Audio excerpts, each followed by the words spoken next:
Black Scully on check. Got a little Hugo Ball shirt on check. Welcome to another marvelous episode. On today's docket, we're going to talk about quite a bit today. We got a lot of previews to get through today.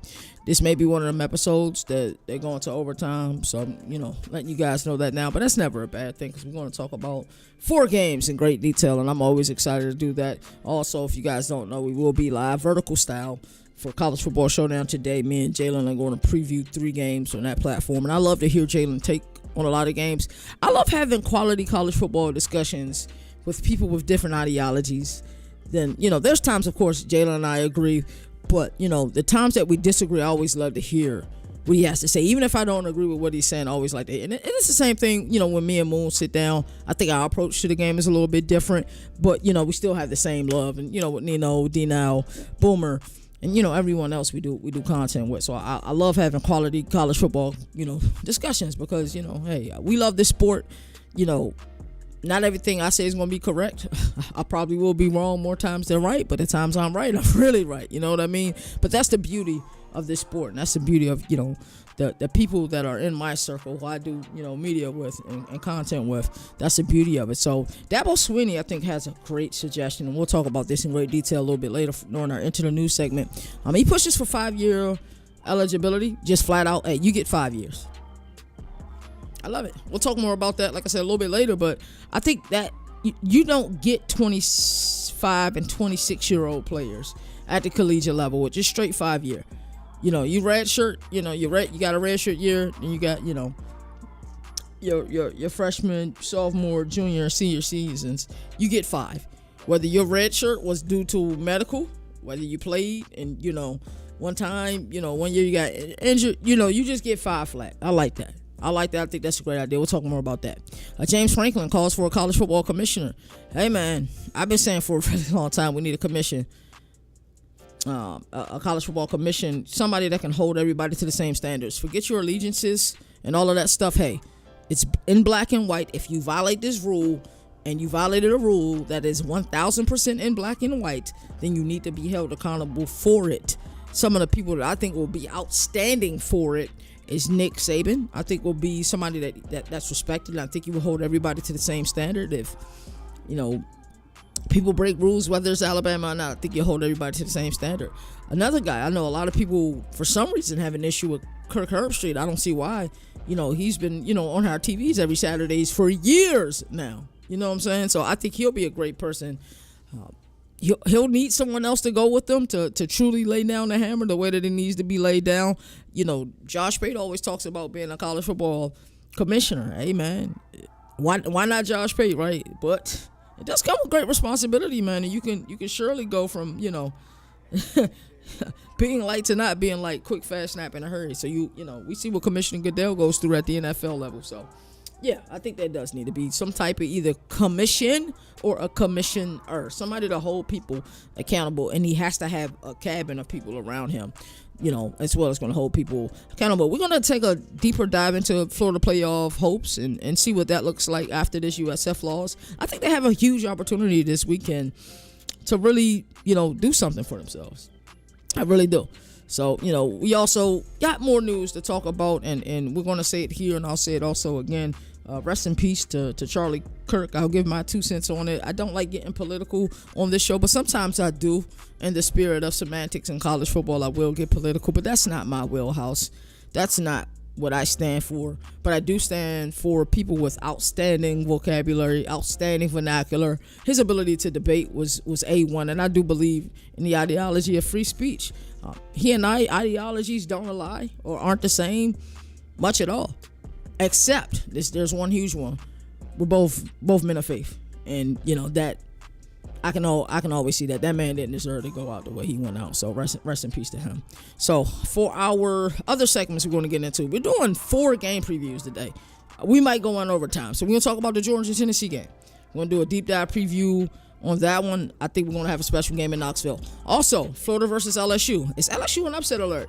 I think while things are going great in Baton Rouge right now, Brian Kelly was finally able to break the not winning a game week 1 curse.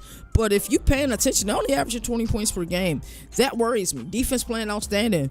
they have so much firepower on paper when you look at this team. Why are they only averaging 20 points per game? So we're going to talk about that game in great detail as well. Another game that we're going to talk about today, we got Notre Dame versus Texas A&M, and that game is in South Bend, so I should have said it the other way around. Could a loss to Notre Dame make them mathematically eliminated from CFP contention? And I know you guys are saying, well, Governor, it's a little too early for that. 2 losses shouldn't doom you. No, it shouldn't. Not in conference play, because you still have chances, right? But when you're independent, that pursuit of perfection means that much more. That no moral victories mean that much more. And I know some of the rebuttal talk will be, well, their strength of schedule. Now that strength of schedule does matter, and the College Football Playoff Committee are going to be looking at that as the top tier of things that matter, which they should have been looking at in the first place. I still want to see more of their rubric. I know a lot of people are happy. Yay, strength of schedule matters. Well, what else are you looking at? Of course, strength of schedule matters, but there's other things that matter as well. Now, I would like to know their entire metric or rubric that they utilize when evaluating teams. So we're going to take a deep dive into this game as well. And the last but not least, we got a daggone good game in Columbia, South Carolina this upcoming weekend with Vanderbilt playing South Carolina. So we're going to preview that game as well. So much to talk about on today's episode. Governor College Football, hashtag go CFB. CFB Nation, only college football destination. Let's get it. Governor of college football, we're going to recap ACC. Hey, that's Two CJ great defensive minds. They have to be better on that side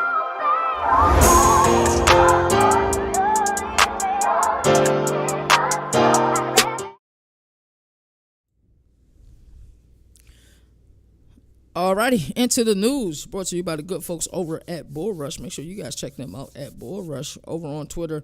Also, bullrush.com is the website if you're interested in what they do over there at Bull Rush. So we're going to get into the news. I kind of gave you guys a brief overview of what we do, and that's every episode. I like to start with a cold open, kind of say hello, how's everybody doing, and then kind of let you guys know what I am going to be talking about in today's episode. I really like a really organized structure. I think structure is important when you're doing these type of shows. And if you've been watching for it now, you're already used to the structure. You guys should already know what to expect each episode.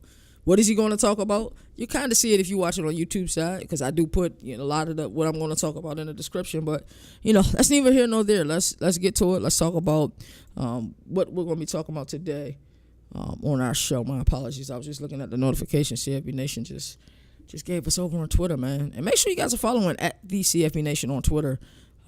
Get a lot of great news. So Dabo Swinney pushes for 5-year eligibility. Talk about this a little bit in the opening.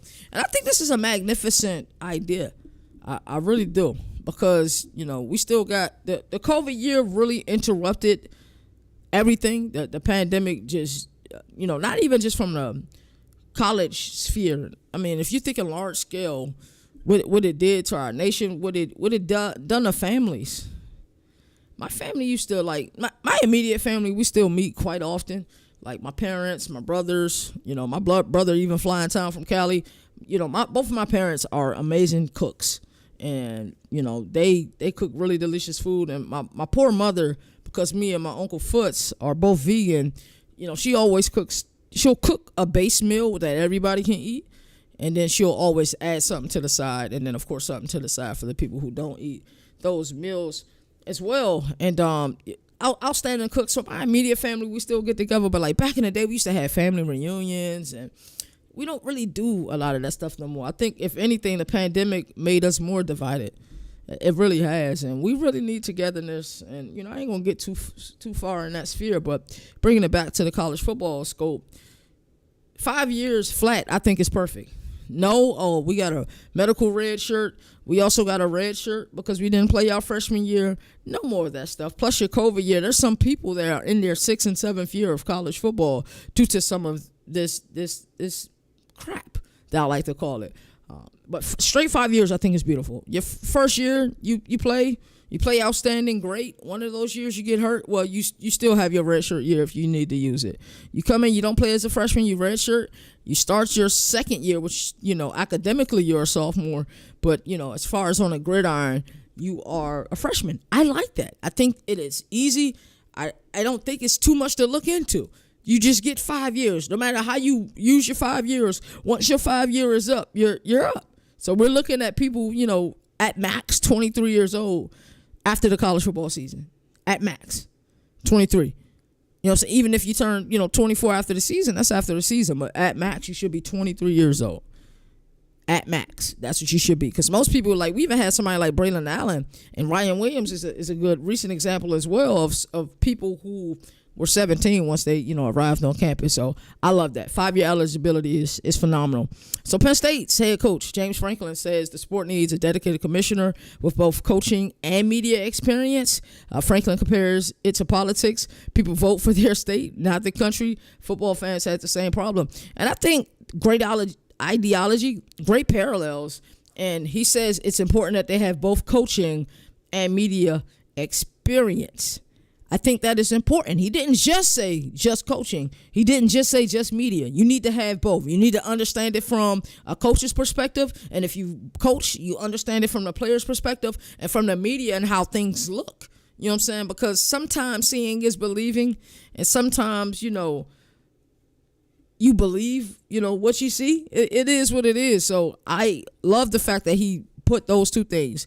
Have to have coaching experience and have media experience. I think those are great. And I think if you look at somebody, and I think he said it without saying it, Nick Saban is the first guy that come to mind. Of course, there's other coaches, who have gone to media. We saw Dan Mullen before he went back to the coaching ranks. He'll be another person, but it has to be somebody with a great deal of integrity. It takes a lot of integrity to coach down in Tuscaloosa. Tuscaloosa broke the rules, and you are Tuscaloosa through and through, and you have to hold them accountable for those rules the same way you will hold Auburn accountable for those rules, the same way you will hold that team in Gainesville accountable for the rules. It has to be somebody with a great deal of integrity and somebody who wants to do it because that job, and of course they're going to make a lot of money. Commissioner Goodell makes a lot of money at the NFL level. But my question is, Nick Saban, I'm sure, loves his job now. He gets to travel, talk about college football, and of course he wants Bama to win, every game they play. But, at the end of the day, he's living a sweet life. Still gets to get out on the green and play golf, What he want to do that job, because it's such a difficult job. Think about what's going on with the litigation between Wisconsin and Miami over the Xavier Lucas situation, where Wisconsin is legitimately trying to sue Miami for him being able to withdraw and go to another university. The same thing happened with BYU, and Jake Ratzlaff withdrew because he broke the honor code, and now he's in the Big Easy at Tulane. So these are some of the things we need to consider. I agree with James Franklin. We do need some sort of commissioner. I want to take it a step further. Commissioner, cool. We need a commission. We need a group of people, because it shouldn't just be one person making these rules. He should also have to report to people. I was about to go there, but I'm not going to go there. I was about to talk about the AP poll. I'm not going to even go there, bro. Not going to even do it. I promise you I'm not going to do it. But it needs to be a group of people who really care about this sport and want to push this sport forward. And it should not be anybody a part of the NCAA. It just is what it is. I don't really think they care about college football. I don't think they like to deal with the brats. The media brats like myself in college football. I think that's NCAA's issue. So, how is Florida looking, after this loss to USF? And what does this put them, grand scheme of things? I think this is a great question because they will have opportunities to prove themselves. I think that's the beautiful thing about this sport. That, yes, regular season matters 100%. You have such a little room for error. The pursuit of perfection is real. But if they are going to be somebody, they have another tough schedule. Arguably the toughest schedule in all of college football. They play at LSU, at Miami, Texas A&M, and an upstart Mississippi State team, then Georgia, Kentucky, Ole Miss, Tennessee, and Florida State. This schedule was brutal. But guess what, Florida? You control your own destiny. It was all peaches and rainbows when you played Long Island University. You played South Florida, and you looked abysmal. Abysmal. You got a chance versus LSU. And we're going to talk about that game in great detail, but it doesn't get easier. You play LSU, you win, yay. Guess what? Miami's waiting on you. You win, yay. Guess what? Texas is waiting on you. You win, you got to go to College Station. And Texas A&M is waiting for you. Then you play upstart Mississippi State, like I said. Then you play Georgia. At Kentucky, it's not an easy game. Their schedule is brutal. And they've scheduled 2 ACC games, one against Miami, And, of course, they're going to be looking for payback versus Miami because Miami put hands and feet on them a season ago. In Gainesville, this one is at Coral Gables. This is a tough schedule. And in Florida State, who expect Florida State to be as good as they were this year? Who expected Tennessee? Maybe the folks down in Knoxville and the staff. I didn't expect Tennessee to look this good through 2 games. I didn't expect it. From the intel that we heard, from seeing the tight end throwing passes that, when they put the video out, he was blurred out for blurred gate. Like, I just didn't expect Tennessee to play this well. So their schedule is brutal. But guess what? You go handle business at each and every one of these games, even probably have an opportunity to lose one, right? You'll still make the college football playoff. So, yes, things are bleak because you expected them to handle business before they have this tough road schedule. But the beautiful thing about college football, you win and people forgive. That's just the way it is. And then, speaking of which, USF, another top 25 game this year. You look at their non-con schedule, they just said smoke, and more smoke. They just wanted more smoke, so they handle business versus Boise State. They won Gainesville, handle business there. And they play Miami. Miami's going to be ready. I promise you Miami's going to be ready. And I said this, I think, either yesterday or the day before. I might even said it both days. If USF wins this game, there's going to be a media circus like no other. So be prepared for it. It's going to be phenomenal. West Georgia Wolves making some noise. I think they just joined the FBS ranks. I'm sorry, not FBS. I believe it was FCS ranks. Started off the season 2-0. So congratulations to them, man. That's what's up. Just their second, FCS season. They're 2-0. They're averaging 30 points per game while allowing just 6.5 points per game. So it's boosting this FCS profile. And the beautiful thing about the FCS, it don't discriminate. If you're one of the top 24 teams in the nation, you will make the playoff. It's that simple. So shout out to West Georgia making noise. That's what's up. I love to hear about college football at all levels, not just the FBS, even though 99% of my show is that. 99 is probably a little rough. I need to give myself a little bit more credit. 92% of it is FBS, but we will talk FCS and HBCU from time to time. So this is our Into the News segment. We're going to head right into our first game preview. Hope you guys sit back, relax, and enjoy it because we're going to be talking about some good old college football. So let's get to this first game. Alrighty, so we got an SEC showdown in Knoxville. 2 teams that I think we're really trying to gather as much intel on and trying to calibrate as much as possible because we don't know where they're at. We see, okay, Tennessee looks good. All right. Offense put up more points than I expected. Defense is allowing a little bit more points than I expected. With the Syracuse game is what I'm speaking about specifically. Georgia have looked good. Best wide receiver room that they had in a long time. Yes, I agree. It's on the shoulders of Gunnar Stockton. This is his first real on-the-road test in SEC, and he about to find out what SEC ball is like. Yes, he had an opportunity to play in a neutral site game, in a college football playoff a season ago, yes. And I'm sure that would help him prepare for this game. But Knoxville is about to be like none other, and I'm going to be watching that game. I don't care who wins. Either way, after whatever team wins, I am sparking the cigar. I promise you I will. So that's going to be phenomenal. So let's go ahead and give a little bit of a background, about this game. Outstanding game. Great history between these 2 games.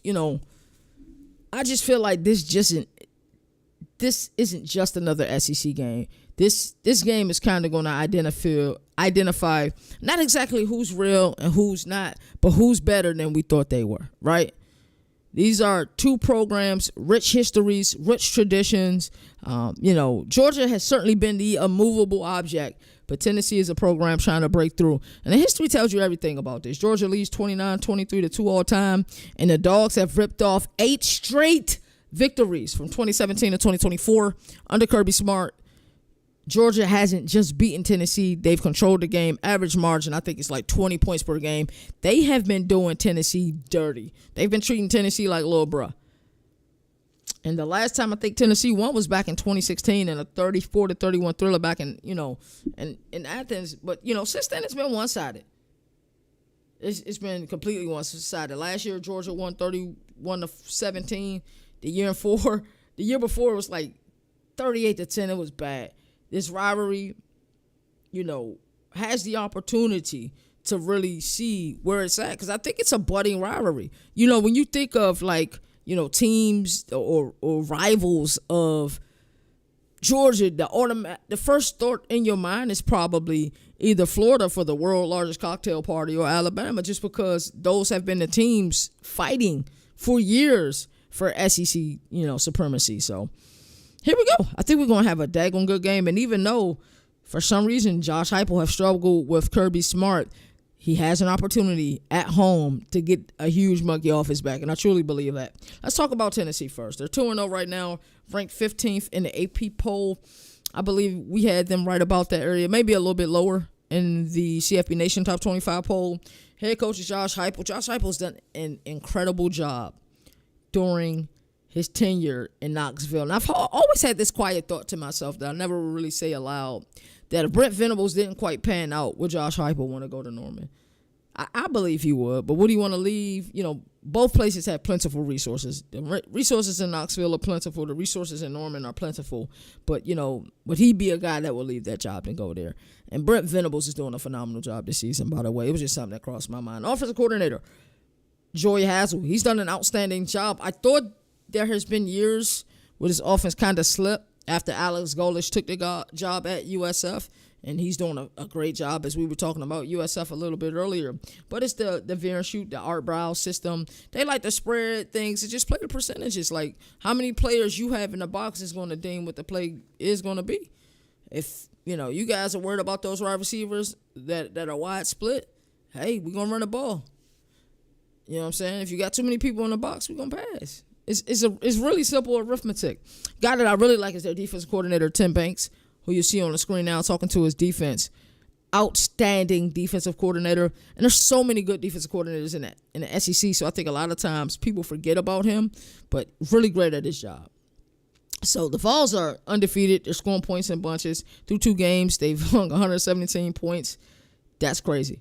That's 58.5 points per game, and that's 4th best in the nation. So let's talk about Joey Aguilar a little bit and how he got here. And we talked about Joey Aguilar quite a bit this offseason and how he was at App State in Boone, North Carolina.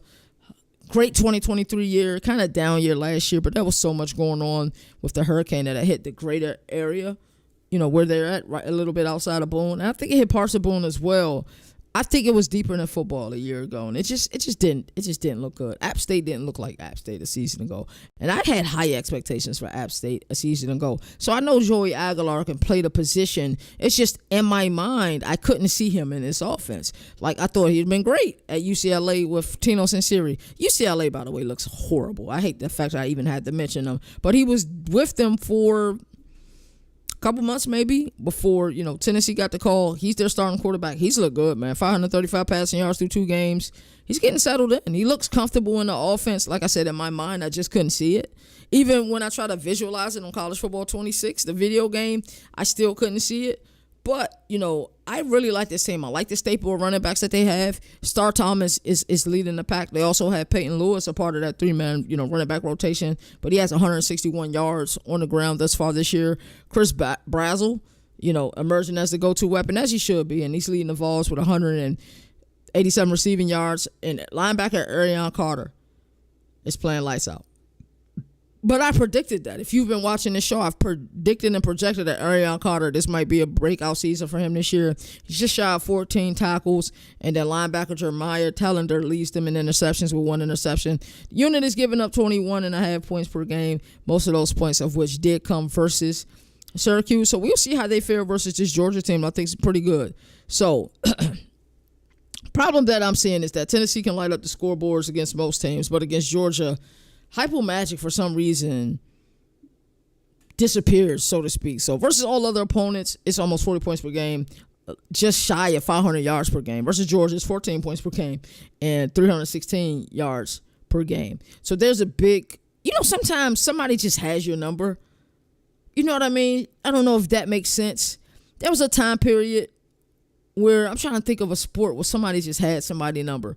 It just wouldn't make sense. For a little while there, the Arizona Cardinals had the Dallas Cowboys number, if that makes sense, at the NFL level. Like, they beat them in the playoffs in 1998 when they had, Jake the Snake Plummer as their quarterback. Just sometimes somebody has your number.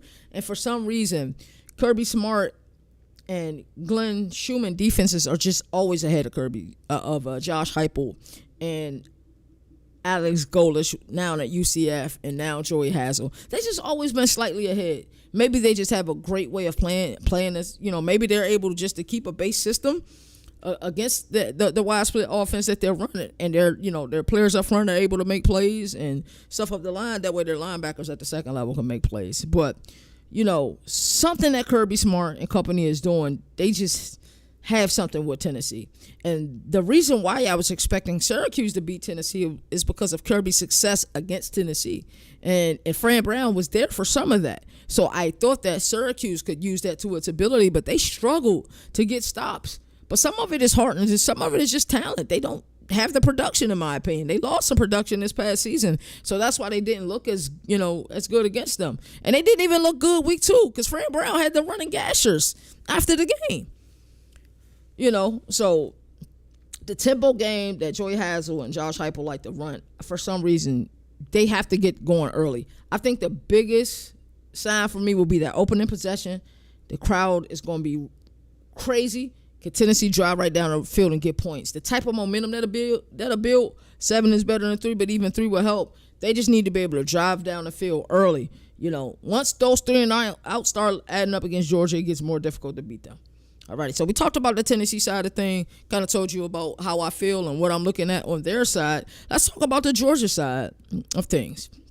Their record 2-0, currently 6th in the AP poll. Head coach is Kirby Smart. Have a great deal of respect for Kirby Smart. There is not a coach better at the collegiate level than Kirby Smart. I believe Dan Lanning is a close second. Some people probably have Steve Sarkisian in second, or who else people may have at second? Maybe Marcus Freeman. I think he's growing as a coach as well, even with the loss this season. But, Kirby Smart, head coach. Mike Bobo is their offensive coordinator, a guy that I have an immense amount of respect for. He's a guy that you look at how he got there. It wasn't fun. He struggled. I believe he's at Colorado State. Struggled there. Was offensive coordinator at Auburn. Struggled. Took what I like to call a sabbatical, even though you're coaching, but I call the analyst position a sabbatical. You see a lot of great minds. A lot of former head coaches are now analysts, offensive, if that's their specialty, or defensive analysts for teams, and that's just their role. Like, are they involved with the team? Yes, absolutely. But I look at the analyst position like a sabbatical for coach. You're doing copious amounts of research, and you're trying to figure out what are some loopholes. It's almost algorithm-based what these analyst positions are at the collegiate level, and I love to call him a sabbatical. He took a sabbatical year. I believe he's an analyst for Georgia, and then boom. Now he's the offensive coordinator there. And we've seen some success and we've seen some struggles. But a lot of this is going to fall on the shoulders of Gunnar Stockton. But, yes, Georgia's been able to put up points. These 2 games, they scored 73 points in 2 games. They're averaging a little bit over 36.5 points per game. That's 42nd nationally. But the story is their defense. They only allowed 13 points this season.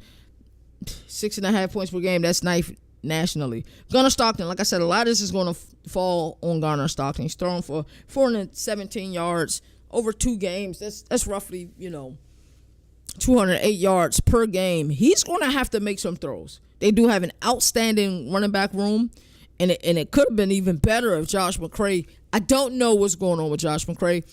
If any of you guys, have additional intel on what happened, I saw him leave Champaign to go to Athens, and things just quite aren't working out. I don't even think he's on the roster at this point, so that'll be interesting. But Nate Frazier brings so much stability at running back, and they do have a few guys that they rotate in at running back. But Nate Frazier certainly leads the pack, got 116 yards rushing. Like I said, really provides a balanced attack. Zachariah Branch, though I want to see more, looks comfortable. They utilize him a little bit differently, and that's what I expected. I said Zachariah Branch reminds me of a gentleman that I watched growing up by the name of Eric Metcalf. You just have to know how to use him. Don't be afraid to put him in the backfield sometimes. Don't be afraid to hand on the ball. Don't be afraid to let him run a route out of the backfield. Just find ways to get him the ball. Whether it's jet motions, jet sweeps, just get him the ball.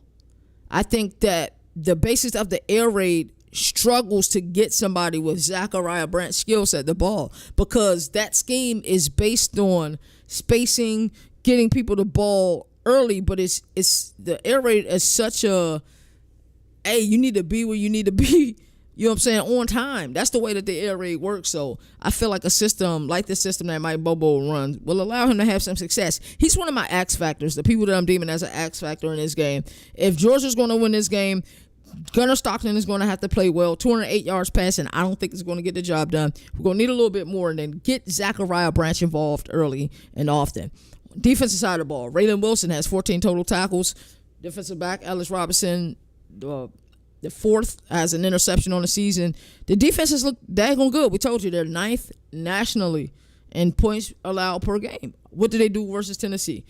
Can they still do what they've been doing?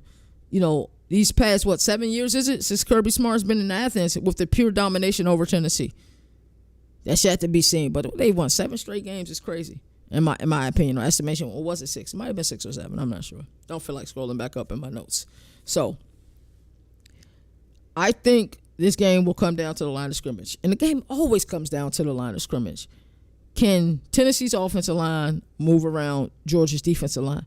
And vice versa. Can you win that war of attrition on the line of scrimmage? And it's something you hear me say so often, but a lot of games are won or lost at the line of scrimmage. If you watch football at any level, a lot of games are won or lost. And I shouldn't say any level, because sometimes you have a star at like the high school level or, middle school level that don't matter what happened, you get them the ball, they're going to make a play. But, especially once you start to get to, quality, high quality football, elite football, especially what we see down in the Southeastern Conference or at the NFL level, you got to win that war on the line of scrimmage. So it's going to be interesting, man. It's going to be interesting. So something's got to give. Tennessee's been scoring a lot of points. Georgia hasn't been allowing a lot of points. So that's what we need to see. That's 100% what we need to see. So Tennessee's offense. I've told you guys about what Hazel likes to do. That tempo system. They like to spread you out. It's that veer and shoot, the Art Brow system. They struggled versus Georgia. How will they get going early? Will they be able to play with great tempo? But sometimes when you play with great tempo and it doesn't work out and you're going through and out, you're going through and out fast. That means your defense is on the field. So if the tempo is going to work this game, get points. If it's not working, don't be afraid, even if it's your identity, to slow it down. For sure. Love what Glenn Schumann does. He uses a little bit of everything. You'll see them with a 3-4 front. You see them with a 4-2-5 front. Whatever's clever, I think, is kind of his identity. Georgia's going to play great ball defensively. They really are.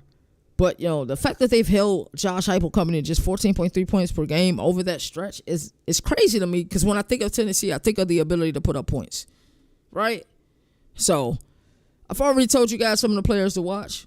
Joey Aguilar, certainly, Star Thomas, Chris Brazel, Arion Carter, Boo Carter. Can he be effective in this game? I believe Javon McCoy, who I have tabbed as the best cornerback in college football, he's not playing this game. That's going to be important. Already talked about players to watch for the Georgia side of the ball. We got Gunnar Stockton, Zachariah Branch, Raylan Wilson, and Ellis Robinson the fourth. So this is going to be an elite battle. I've been trying to build it up. And in my heart, I want to say Tennessee wins this game, because I feel like I've hated on them so much this summer. And even though I don't deem it hate, I was hating on them. I was just speaking my truth. I can see why others would say I've been hating on them all summer. I just don't see how, if they've struggled, and I think they've had more talented offenses in the past, and they've struggled, what changes this year, right?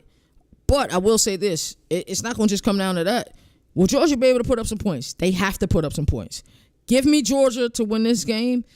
I'm not sure if they win it by, what was that, 14 or 17 a year like they did last year. Give me Georgia by about 10 points.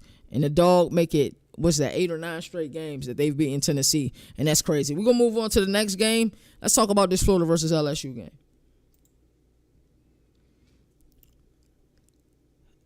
Alrighty, we got the Florida Gators versus the LSU Tigers. I think this game is going to be better than most people think.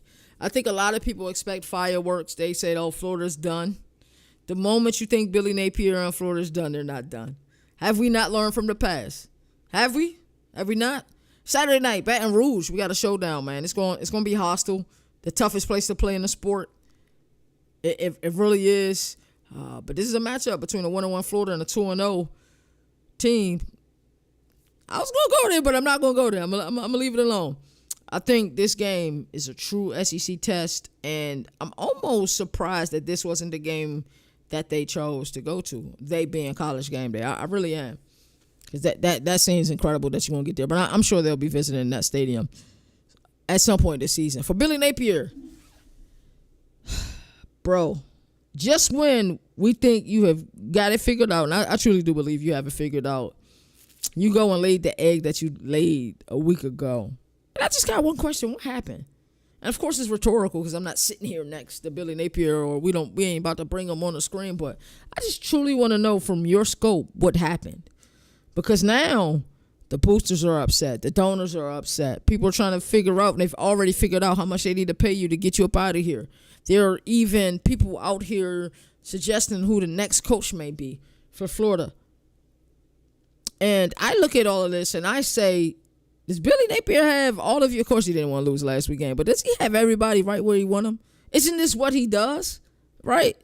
We'll talk more about that later. But to lose 18-16 last week was disgraceful. It's disgraceful for the program. A program, especially in recent memory, rich history, man. When you think about what Urban Meyer was able to do, the old ball coach, one of my favorite coaches ever, Steve Spurrier, what he was able to do down there in Gainesville. This ain't Florida football, and I feel like they've given Billy Napier a lot more chances than they gave Dan Mullen. Is anybody with me?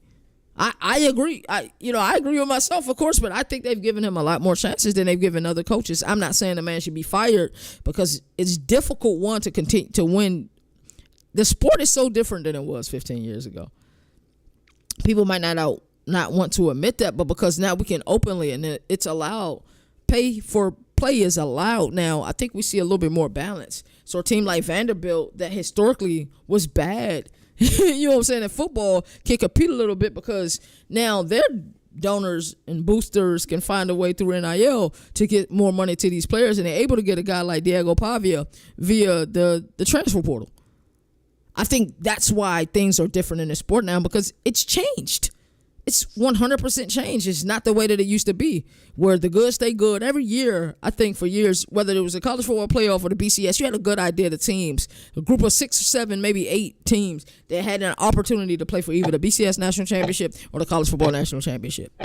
I promise you, it was just that easy back in the day. I think nowadays there's a little bit more competitive balance. That's why a team like UCF can beat Boise State, a top 25 team, a team that was in the college football playoff last year. Yeah, they had the G5 level, but they was able to beat them. That's why he was also able to march into Gainesville and get a win versus Florida this past week too. So I think the competitive edge, I think it's a little bit more balanced, right? So let's look at the Florida Gators outlook. Head coach Billy Napier, but Napier still calls plays. Russ Callaway is the labeled offensive coordinator, but Billy Napier is called plays and will continue to call plays. He made that very clear. And then Ron Roberts, defensive coordinator. Florida play has been very inconsistent. 71 points in 2 games, but when you think about it, they only scored 16 this past week. 35 points per game, 46 nationally, and a lot of this will take shape. It's early on. A lot of teams are playing Circuit City University. A lot of this will take shape a little bit later, right? And they allow just 18 total points, 9 per game, which is 20 nationally. Not bad. DJ Lagway, you got to play better, bro. You got to play better because that was a reason I didn't have DJ Lagway in my top 10 quarterbacks entering this college football season. That wasn't because, though he did play great at times last year, 6-0 when he started and finished a game. If you want to count the Georgia game last year, you can, but he didn't finish that game. But there's opportunities to make plays. Sometimes he just don't make them. It is what it is. Like I saw, what was it, touchdown to interception ratio, or we had 12 touchdowns a season ago, 9 interceptions. Why I think his potential is immense, and I think it's through the roof. And I like a lot what Florida has to offer. I really do feel like they have the best offensive line in college football, and that starts with the best interior offensive lineman in college football, and Jake Slaughter. I'm just confused on why they were only able to muster up 16 points. Not saying South Florida isn't physical, but you're at home. The talent that you guys have, and you guys were only able to muster 16 points, that confuses me. I've said this time and time again. I love their 1-2 punch at running back with Baugh and Jackson. And Jadan Baugh, he's the head guy. He's the lead back, 197 total rushing yards. He's the motor of this offense. I really like the way he played. And I think he has Sunday potential. I really do. Vernon Brown, the third, is who's leaving them in receiving yards. He got a $135. truly emerging as a big play talent, and then Jaden Robinson is leading them in tackles. And just getting a bunch of notifications. My apologies. But we need to see better play offensively. 16 points is not going to cut it in SEC play. And the fact that you lost to, I'm G5 governor, so I appreciate and love a lot of these G5 programs, but to lose at home to USF, to pay them money and you lose at home is embarrassing. It's so embarrassing. And I wish I could be a fly on the wall, see what practices were like this week. They should be, man. Do we got to talk schemes? Of course we do. We're playing arguably the most talented team. When you look on paper at their roster, LSU is certainly one of the most talented teams in all of college football. Like, of course you want to prepare and get ready for that game, but it should have been a lot of grueling activity going on in practice. Hills, gashers, whatever. That's embarrassing. That's so embarrassing to that program. You know, a lot of those games, a lot of times we look at the scenes and we hope that a lot of these upsets happen for teams at home. So if this is happening in Tampa, you know, for USF, that scene would have been incredible. Scene was still incredible when the coach is coming down. I don't know if you guys know, but when you go to these games, you potential to go to these games, the coaches are calling plays at the same level that the press box is at. So a lot of time where you got to go up and get your credential, a lot of times that's where you see various staffers, coordinators, and all of that. You'll see them. And sometimes they have to hold the elevator so the media can't get on. You got to wait for the coaches to get on. But to see the excitement and joy when the coordinators came down from that press box level to the main floor to celebrate with their teammates and the rest of their coaches, it was just phenomenal to see. It was a great scene. But what I was talking about more specifically was some of the look on the fans, the disappointment, right? I spent money to come in this game. Like, people, you know, this look, like, yeah, that look, like Kevin McAllister from Home Alone, right? Macaulay Culkin played the role, of course. But, yeah, you get a lot of those looks. And that's the looks that we seen last week. But some of the things that need to happen, DJ Lagway just needs to play better. I don't know what that entails for him. I really don't. Can he throw it? Absolutely. Can he make off-script plays? Absolutely. Can he run? Is he dual threat? Absolutely. You just got to make the plays when they're there, bro. You guys got to put up points. Got to have better success rate.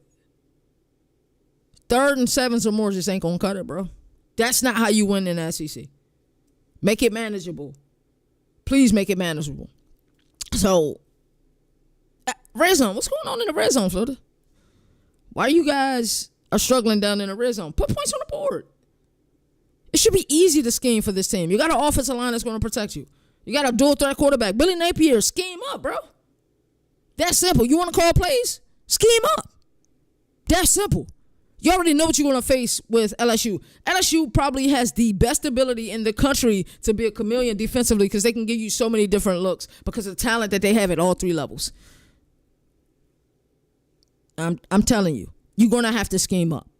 You guys are another team that's going to need an opening touchdown drive. It still won't quiet that crowd because that crowd is going to be quieted all night. But to build momentum, this is a game that I feel like DJ Lagway can make a true statement in this game to go in there and to get a win. But it's not all on him. Billy Napier, you need to scheme up some plays. This needs to be better. This needs to be improved. There's too much talent on this team to be losing to USF. And that's not a diss at USF at all. But you got too much damn talent on this team to be losing to them. So red zone execution. Can we run the ball? Right? We know about that linebacker core. The Weeks brothers and Harold Perkins. We know what they have up front. This is scary. This is a scary team to face. Their defense is playing lights out. Their offense isn't. And I think that's something you guys may be able to capitalize on. Their offense isn't playing well at all. So your run game needs to be the biggest equalizer. And then up front, you guys are going to have to win defensively up front. War of attrition on the line of scrimmage. You're going to hear me say that phrase in each and every one of these games because a lot of these games are SEC quality games. I consider Notre Dame and Texas A&M, even though that is, you know, independent versus SEC, that's an SEC quality game. It really is. So, keys for Florida. Now, let's talk about LSU a little bit. Talk about their outlook. 3-0 in the AP. I mean, they're number 3 in the AP poll. 2-0. Brian Kelly's their head coach. I have a different perspective for Brian Kelly than I did originally. Like, when I watch SEC football any given Saturday on Netflix, it changed my perception of him. Like, the moment I feel like I can relate with you on a different level, and even though I don't know him, that's when my perception changed, seeing his dad busting his chops. My dad do the same thing to me. It was dope to see. Offensive coordinator, Joe Sloan, one of those guys under 40.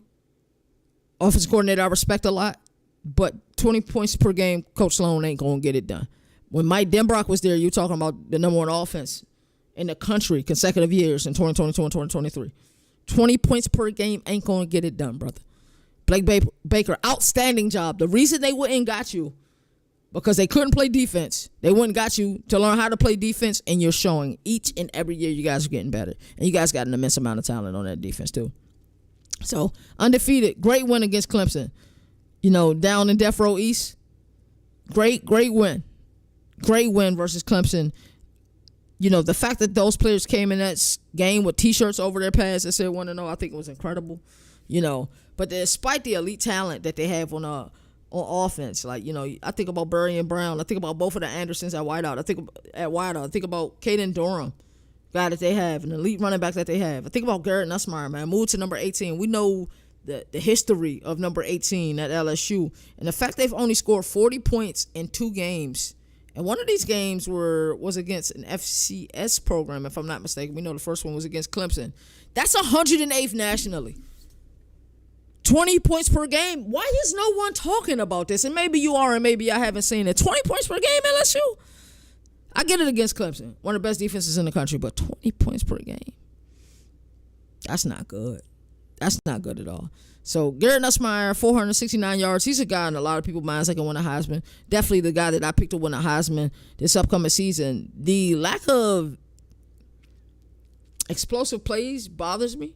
It really does when I look at this talent. Like, what's going on? Why isn't it happening? Caden Durham, only 103 yards on the ground. Aaron Anderson, it does lead the team in receiving 172 yards this season. And then, as much as we talk about Weeks, does Wes Weeks get enough attention? Does he? Leads the team in tackles with 15 tackles. Defensive unit is only averaging 8.5 points per game. That's 14th in the country. Defense is playing lights out.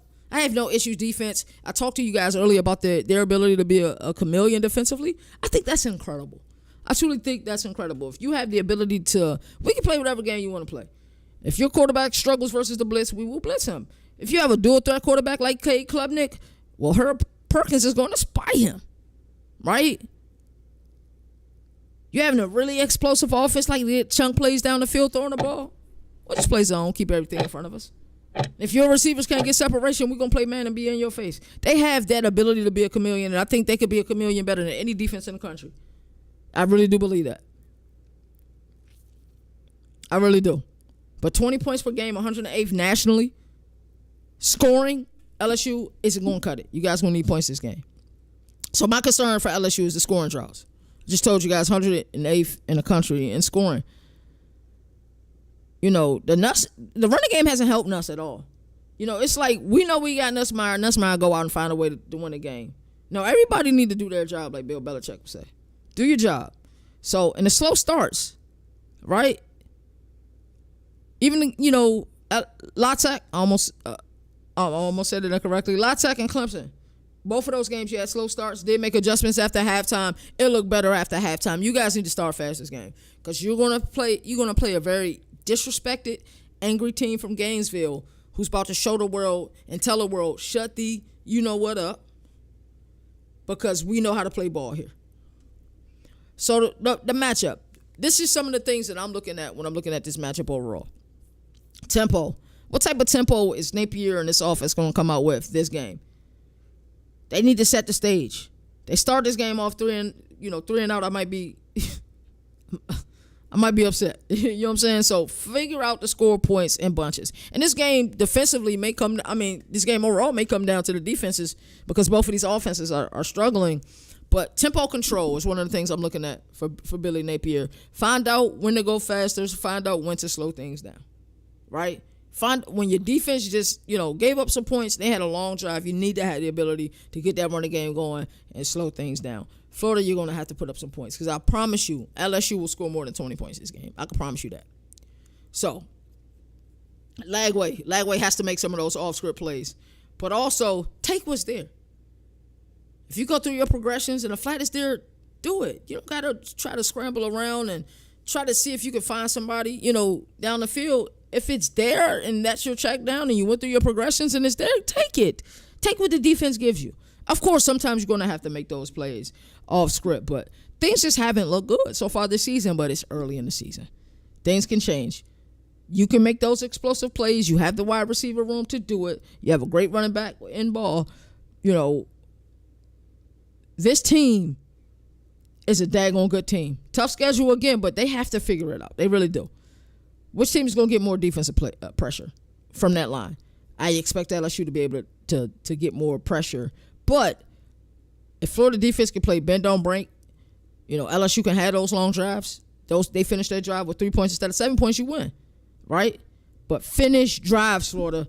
That is my key victory. Finish drives. You get in the red zone. We need 7-3. Ain't going to cut it. Score the ball. That's what you need to do. So, on paper, LSU is probably the safer pick. I don't know what the spread is or the odds is, but LSU is certainly the safer pick. Did I put that in my notes? No, I didn't put that in my notes. So, on paper, LSU is definitely the safer pick to win this game. But I'm going Florida. I'm going Florida with the upset. I told you guys, I've been hinting at it all week, that I believe LSU is on upset alert. Their offense has been struggling. Defense has been playing lights out. And while Whitweeks and Harold Perkins are amazing, Westweeks needs more recognition for what the heck he does on the gridiron. But he don't get enough recognition because he's playing with a lot of outstanding players. So give me Florida to win this game. The score I'm not sure of. It'll probably be one of those 31-23 games. Maybe even 38-31. Maybe, these offenses show up. But Florida has to win this game. This is a must-win game for Florida. Not saying that LSU can afford to lose this game, because who wants to lose in college football, right? It's the pursuit of perfection. There's no moral victories in this sport, as we always say here on Governor College Football. But give me Florida to win this game. I don't know why. All week I've had the feeling, Florida's going to win this game. Just when everybody's ready to, kick Billy Napier while he's down. We heard Paul Feinbaum say the end is near for Billy Napier. And as, in the words of Lee Corso, not so fast, my friend. Florida with the upset in this game. Florida, the things that I need Florida to do this game, in order to win this game, they need to start fast. They need to get points up early. No big plays. Don't allow any big plays. They allowed, I think it was not one, but two big plays, truly explosive plays versus USF. You allow those explosive plays versus LSU will win a game by 17 points. You can't allow that. Keep everything in front of you, because they got players that can make plays. So let's go ahead and move on to our next game. I told you guys we're going to go into overtime. We just had the third game. But, we're definitely going into overtime. Let's get into the next game. Alrighty, we got Texas A&M versus Notre Dame. And there's a lot of good games this week. A game that I wanted to talk about, but I'm not talking about, is that Clemson-Georgia Tech game. It's a really good game. USF versus Miami, that's another good game. We will talk about that later on College Football Showdown. We're live for College Football Showdown, 2 p.m. Eastern Standard Time. That's 1 p.m. Central. Jalen is in Central, so I try to remember that he's in Central, and we always try to go by his time. But we're going to get into a game that, I think it's a must-win game for Notre Dame. I really do. So this matchup is about revenge and survival. Last year in College Station, Notre Dame was able to storm in and beat, Texas A&M 23-13. And it truly was one of those games where we didn't quite know what Notre Dame was going to be last year, right? They did get the kid Riley Leonard from Duke. And headed to this game a season ago, I said, well, who knows Riley Leonard better than Mike Elko, right? And, granted, it was the running game that was the main thing that beat Texas A&M a season ago. I was just thinking that, hey, Mike Elko knows Riley Leonard, so he should be able to, find a way to make him see ghosts, you know what I'm saying, when he's on the field. That didn't happen. So, of course, Texas A&M is looking out for revenge. This game is now in South Bend. But, the series history is 4-2. A&M hasn't forgot about, last year, and Notre Dame does lead that series 4-2. And Notre Dame had the great ability to be idle last week. They could reset after that heartbreaking loss against Miami a couple of weeks ago.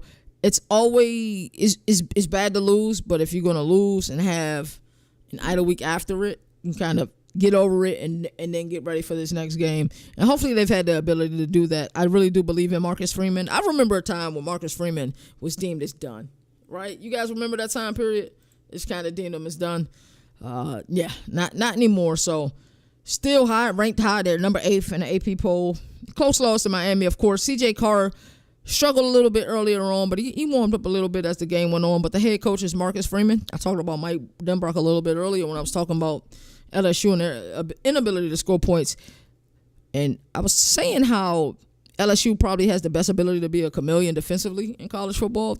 Mike Denbrock has that ability as an offensive coordinator because we've seen him have these explosive, high-tempo offenses at LSU and kind of slow it down. We're going to possess the ball here at Notre Dame because I have an outstanding defense. And it's incredible when you have that ability to be a chameleon. Mike Denbrock's the offense coordinator. You know, he's going to script his 15. His 15 is going to work 8 times out of 10. And then after that, what are they giving us? And then that's what we're going to go to. That's the type of offensive coordinator he is. And defense coordinator is Chris Ash. But believe you me, Marcus Freeman is heavily involved with his defense. He's a defensive guy at heart. So let's see, what this matchup has for us. So we're talking about Notre Dame. So let's set the snapshot. Of course, they're only scoring 24 points per game. They play at Miami. They're allowing 27 points a game. That's 100 nationally. Offensively is 91st nationally. And C.J. Carr has 221 yards. And I think he played pretty decently. Was it great? No. Was it bad? Not by any stretch of the imagination. There was times he looked really good. Jadarian Price is leading them in rushing. Love and Price struggled. And I deemed them the best 1-2 running back punch in the nation, prior to the season. There are other duels that I like. I love what Penn State have. And, at CFB Nation, we've been saying that we like Katron Allen more than we like Nick Singleton. No diss at Nick Singleton. It's just what we prefer. I also like what Louisville can offer at running back as well. So there's quite a few teams with that dual, running back capability. Eli Raderon is leading them in yards. He got 97 yards. When your tight end leads you in yards, that means that's a trusted weapon for C.J. Carr. And that's what tight ends should be. They should be safety blankets. And then Jalen Stroman is leading them in tackles. He had 9 tackles out of the secondary. Sometimes a good thing, sometimes a bad thing, depending on how you look at it. Where was your run game versus Miami? Is Miami's run defense that good? Right? Or is your run game not the same from last year? That's something I would like to figure out from Notre Dame because they just couldn't run the ball down in Coral Gables.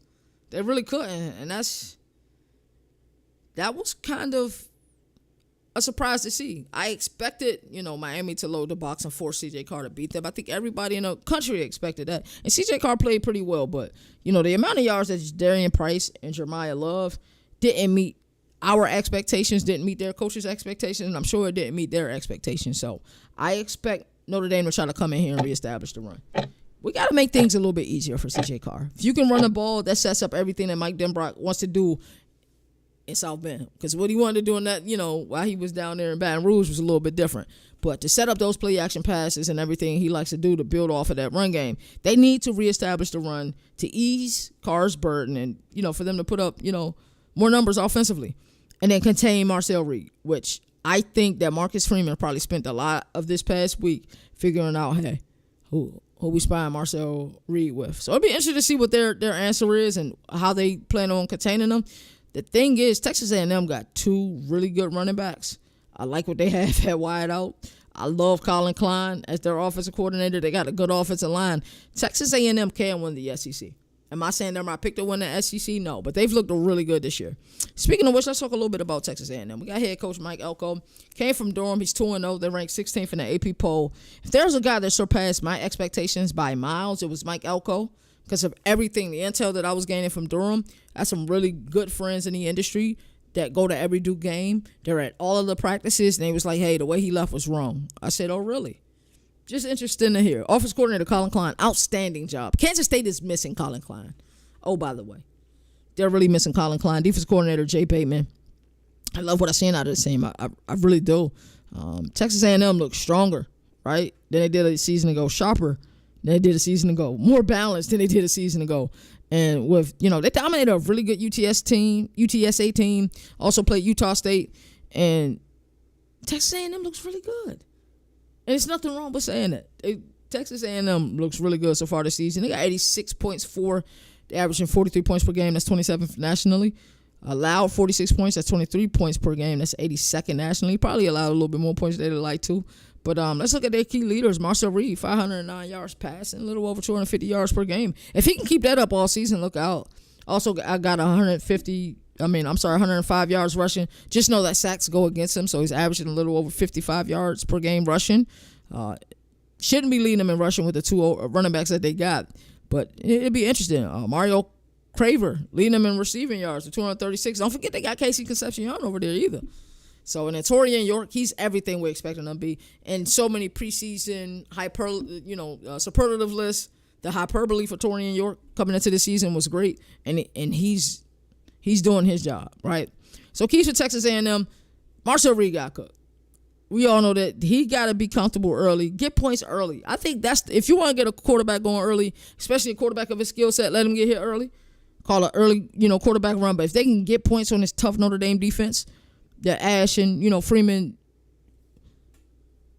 are able to put together, look out. But, yeah, Marcel Reed needs to get going early. He really do. Let him cook. War of attrition on the line of scrimmage. These are two classic teams. You got a great defense in Notre Dame. They're going to always be good as long as Marcus Freeman and Coach Ash are there. Who's going to win the war of attrition on the line of scrimmage? That's a question I propose for everybody because I keep telling you guys that's what I evaluate. And if it's anything Coach Bateman has to do as a defense coordinator, get immense amount of pressure on C.J. Carr. Make him uncomfortable. Win the success rate game. Have them in 3rd and 7 or longer. If you can do that, you'll win this game, right? So, Notre Dame, you had an idle week. How do you look after having a week away? Being able to evaluate what you did right, what you did wrong versus Miami, and how do you utilize that versus Texas A&M? You played Texas A&M a season ago. Got similar players.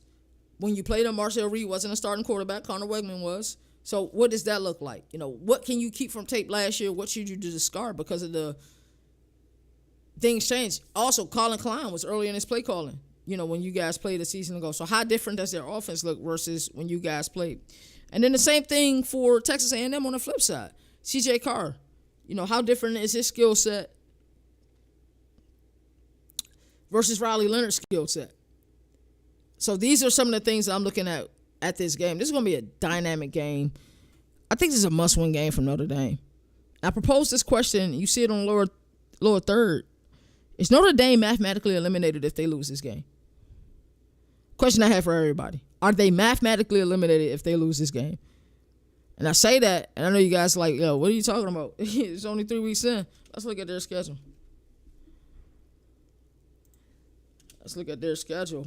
And find out. So are they mathematically eliminated? So they play Purdue next. Arkansas. That's in Fayetteville. It's not an easy game. They ain't play Boise State. NC State. Southern Cal. Not an easy game. Boston College. That kid Longerin is balling out. Navy. Navy looks good. Pitt. Syracuse. Stanford. So could they run the table after this game? Yeah, they could. But they play some teams that I think they have a capability of beating them. So I deem this a must-win game for Notre Dame. Must-win game in my Pick'em League. I'll tell you who I picked in a second, but I don't know. I could not look at both of these teams and say, hey,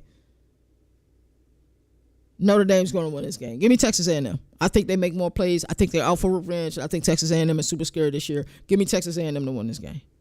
All right, let's move on to our last game. I knew he was going to go into overtime. My bad, y'all. Let's get to our last game. Oh, wow. What's this we have here?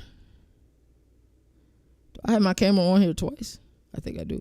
Let's remove that. Now we're good. That was dope. Maybe I got to use that as a scene. We got Vanderbilt versus South Carolina coming up next. I think it's going to be a really good game. It's going to be a fantastic game. I had an opportunity to see South Carolina in person. We've even did Where's Waldo on this screen before because I am in this scene somewhere. We can do it again if you guys didn't spot it the first time. But let's talk about this game. This may be the game that people were talking least about, but it may end up being the game of the week. I'm going to tell y'all that right now. Alrighty, so this has been one of the most lopsided rivalries in SEC history. South Carolina leads the series 30-4 and has won 16 straight games dating back to 2009, right? The last time the Commodores won was back in 2008 in Nashville. Embarrassing. Absolutely embarrassing. But this time feels different. Both teams are 2-0, playing well. Both teams playing with confidence. Both teams went through Virginia Tech. Vanderbilt looking sharper in their 44-20 win than South Carolina did when they beat Virginia Tech. South Carolina's ranked 11th in the AP poll, and Vanderbilt isn't ranked at all. Coach Clark Lee, outstanding job during his time there. Really has done an outstanding job. Offensive coordinator Tim Beck, defense coordinator Steve Gregory. This is the old Vandy, right? And Diego Pavia went on a serious media run this summer, talking a lot of trash, talking about the team to beat in Tennessee will be in Nashville and not in Knoxville, right? They're backing it up, averaging 89 points per game. I'm sorry, 80. They got 89 points for the season, averaging 44.5 points per game. That's 22nd nationally. And only giving up total 23 points. That's 11.5 points per game. That's 34th nationally. They're playing ball. Diego Pavia passing the rock really well, 468 yards on the season. Not bad. That's 234 yards per game. And he's helped him out a great deal. Cedric Alexander is a really nice running back. Great in between the tackles. He got 156 yards on the season. And Trey Richardson is the guy downfield with 128 receiving yards. Bryce Cohen leads them in tackles. And C.J. Hurd, their safety, does have an interception on the season. I watched South Carolina play Virginia Tech, not this past week, but the week before. And while South Carolina clearly looked like the SEC team, when I tell you their offensive line towered over Virginia Tech's defensive line, they outweighed them. But Virginia Tech was still able to muster up like 5 sacks that game and got a safety that game. It's a little concerning for me, right? And then this most recent game versus South Carolina State, South Carolina played okay, but they didn't look as great as I had expected them to look. I'm just being honest with you. I really am.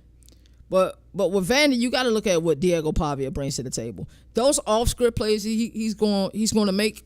I always look at him as the Rocky of college football. The moment you count him out, he's just going to find a way to make it happen. He has those. He's in sicko mode. You can see it in his eyes.